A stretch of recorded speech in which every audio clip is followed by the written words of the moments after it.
건축사 사무소에 출근한 당신, 과연 무슨 일을 하게 될까요? 건축 설계를 맡아 스케치부터 도면 작성 및 3D 모델링을 하고 있거나 미리 익혀놓은 프로그램들을 능수능란하게 뽐내고 있거나 건설 현장에 나가 도면대로 시공하는지 감독하는 일을 할 수도 있습니다. 그런데 그런 낭만적인 일들만 하고 있을까요? 물론 검색만 하면 어떤 일을 하는지 대충 짐작은 할 수 있을 겁니다. 그러니까요. 매체에서 보여지는 건축사 사무소의 모습을 상상하며 출근했는데 막상 취업해보면 근무 환경이나 업무의 범위가 달라 회사를 잘못 선택했나 하는 생각이 들 수도 있다는 겁니다. 그렇기에 저는 조금 더 냉정하게 건축계를 바라보고 여러분들이 겪을 수 있는 어려움을 조금이나마 해소해드리려고 합니다. 그렇다고 그게 꼭 나쁜 것만은 아닙니다. 일의 범위가 조금 다를 뿐이지 모두 건축사 사무소가 할 수 있는 일들이니까요. 안도다다오 또한 이 점을 알고 이렇게 말했습니다. 건축의 이상을 실현하기 위해서는 실로 다양한 조건을 풀어나가야 한다. 실제로 사회에 나와 건축 일을 하다 보면 현실의 잡무를 처리하는 데 쫓겨 이상을 잃고 창조하는 즐거움이나 기력을 잃는 경우가 많다. 그렇게 되지 않기 위한 가장 중요한 열쇠는 오로지 건축을 마음속 깊이 좋아하는가 그렇지 않은가 하는 점뿐이라 해도 지나치지 않다. 그럼 조금 더 자세히 알아볼까요? 건축은 크게 공공건축과 민간건축으로 분류할 수 있습니다. 쉽게 말해 건축주가 국가라면 공공건축, 개인이라면 민간건축으로 볼 수 있는데요. 건축사 사무소 또한 돈을 벌기 위한 하나의 기업으로서 의뢰인을 국가로 할지 민간으로 할지 기본적인 방향을 정하게 됩니다.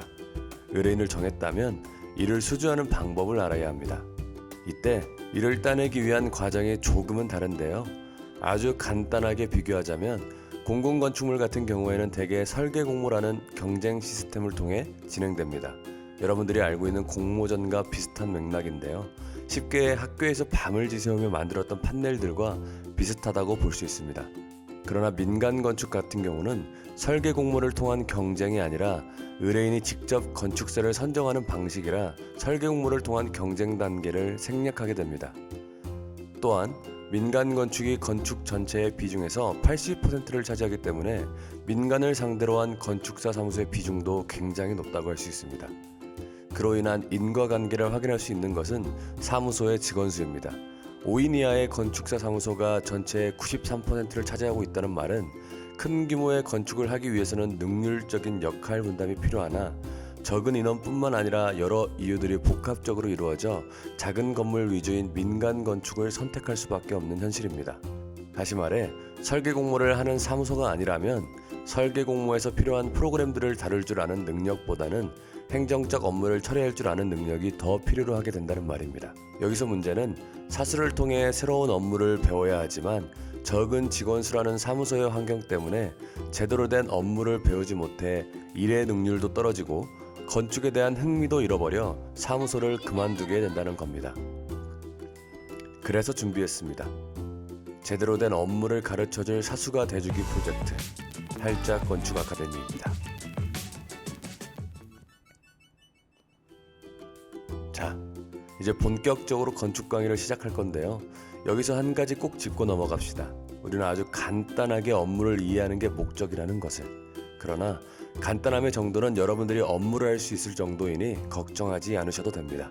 이 강의를 시작하기 위한 서론이 너무 길었는데요. 오늘은 건축이 이루어지는 큰 과정만 한번 알아볼까요? 우리는 민간 건축의 과정을 알아볼 테니 설계 공모를 제외하고 크게 계약, 설계, 허가, 착공, 사용 승인의 순서만 알면 됩니다.